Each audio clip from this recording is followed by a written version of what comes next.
Things are different now, and you need to be prepared to stand out against other buyers in the market. My name is KristinaAlexa. I am a real estate agent here in fabulous Las Vegas, Nevada. I specialize in relocation. If you're looking to work with me, send me an email or a direct message on my Instagram and let me tell you how to win in this market. I'm not going to go over what you already know. I'm not going to tell you to offer more than they're asking. Put a larger down payment down. Buy cash if you can. No.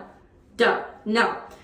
I'm going to talk about two things that have to do with financing, and the rest have nothing to do with financing. Because I know a lot of the times people are hitting their max, you're hitting your max, it is what it is. Okay, two things with financing. Well-qualified loans. This doesn't necessarily mean a certain type of loan is better than another, but this does mean that your lender has fully vetted you and potentially pre-underwritten you. I am not a lender, I'm an agent. I would be happy for you to connect with my lender to find out more what that means. I like to stay in my lane. So I'm gonna advise you to talk to your mortgage lender or ask me for my connection on what it means to be of a pre-underwritten file, because that means you're gonna get into the game stronger. Besides being a well-qualified loan, another big thing with financing could be putting down a larger deposit. And here in Las Vegas, in Nevada, we call it an earnest money deposit. So an earnest money deposit is essentially part of your down payment and closing costs, and it's part of what you will have to show up to closing with anyways, but it's basically good faith money that is sent in within 2 or 3 business days after the seller has accepted your offer and you've gone under contract in escrow. Typically, it is 1% or sometimes less than the purchase price here in Las Vegas. For example, a house that's $400,000 might be asking for a $3,000 earnest money deposit.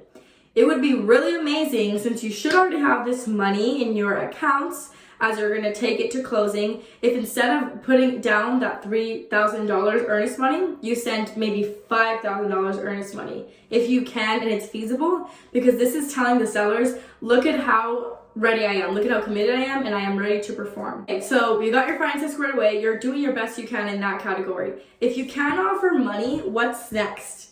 Time. There's a lot of dates and timelines that are negotiable in the residential purchase agreement here in Nevada. The biggest one, most obvious off the bat, is shortening your escrow period. A good lender should be able to close in 30 to 45 days. That's pretty standard. A great lender is going to be able to close closer to 20 or 25 days. Again, I can't speak for them. I only know that you should be vetting out your lenders. And again, I would love to connect you with mine. She can get a loan closed in 20 days, sometimes less if you have a really, really clean file and you're behaving. And whenever she asks for any documents, you hand them right over. So if you're writing in your contracts that an escrow is going to close in 20 days rather than 30, and you're putting in a larger deposit, and you're coming in with a well-qualified loan, even if you do nothing else, are going to look so much more appealing to a seller. The next time that you can kind of reduce is your due diligence period. So due diligence here in Las Vegas is essentially your buyer's kind of like a walkaway period, and when you get to do your homework on the property. Standard, typical is perhaps somewhere closer to 12 or 14 days for due diligence. If you're doing a 20-day escrow, you can condense that due diligence period to perhaps 5, 8, or 10 days. Again, this is a case-by-case basis and what you're comfortable with. The most important thing that happens during due diligence is getting a home inspector out to the property to check the condition of the home. My home inspector can be there next business day, and oftentimes I'm already pre-scheduling him. So make sure that if you're working with any agent, you know that if they're referring you a home inspector or whichever that you choose, that they are going to be moving fast. The faster the home inspector can get out, the faster and more confident you can be about putting in a reduced due diligence time. If you want more details about this, because I know it's kind of complicated, just send me a message and I'm happy to explain all of this with you. The next 3 are kind of bundled up. So it's going to be communication, promptness, and persistence. Obviously, as a buyer, there's only so much you can do when you're hiring representation, which is a real estate agent. What I mean by this is ensuring that, one, your agent is on top of everything. So they're sending you listings as they go live. So you're in the door, and this is the persistence and the promptness. you're in the door within the first 1 or 2 days it goes live, because in the seller's market, it comes down to the small details that allows us to win. Further communication and persistence really relies on your agent. I personally pride myself on these two things. Before going into a property, I personally make contact with the listing agent already, kind of feel them out, try to discover anything that I might not already know, such as seller's motivation, give them a really friendly call. Hey, I have a really interested buyer. We're heading over this afternoon. We can't wait. I will let you know if we're sending over an offer later, if should my buyer like the condition and the home, the layout of the home, obviously. It's not saying we're sending over an offer right now, but your agent should be kind of just raising their hand already for you and fighting for you from the second you find interest. I always say that, and this is like my sales skills and things like that, a good closing actually doesn't happen when you're closing the deal or the sale or getting your offer accepted in this case. It starts in the opening.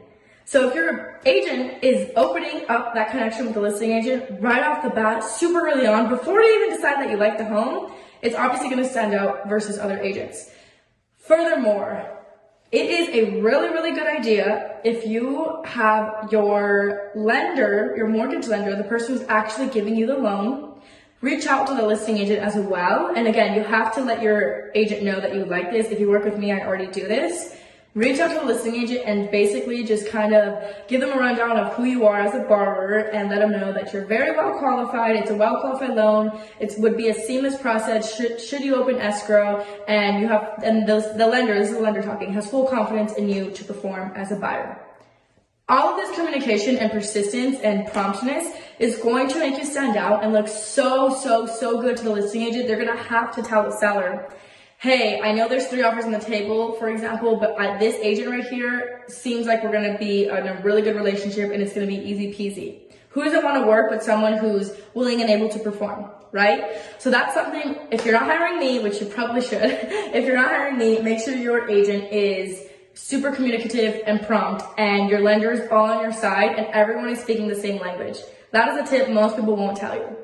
2 more things. So speaking of a home inspection, sometimes, and this, I don't necessarily encourage or advise it, but it is an option if you as a buyer choose to do this, and that is getting a home inspection solely for information purposes. What that means is during your due diligence, you will send a home inspector out there, you will get that home inspection back, but you are letting the seller know off the bat, and it is written into the contract, that you are solely getting that inspection for information purposes so that you can know the condition of the home. You're not going to ask for any repairs on that inspection. Case by case basis, what you're comfortable with, and depending on so many other factors. So please make sure that you and your agent are on the same page. The last tip I have for you is to potentially offer the sellers a leaseback / a post-possession period of time after the closing. So sometimes the 20-day, let's say you do a 20 or even a 30-day escrow, that goes by really fast for a seller. Because you have to consider every seller is also a buyer on the other end. So let's say they're leaving Las Vegas and moving to Utah. Let's say they need more than 30 days. You as a buyer on this end offering them maybe let's say 1 more week or 5 more days after you close will make them feel so much more comfortable and at ease. All these items will make you stand out as a buyer in a seller's market. Perfecting your financing, shortest escrow possible, keeping all of those contingency dates reduced, and being as flexible as possible with an additional cherry on top of your agent being a badass Barracuda rock star, such as myself, you should win in a seller's market. Let me know if you want to work with me. This is my contact information here. Thank you so much for watching, and for more Las Vegas real estate and buyer tips, make sure you subscribe.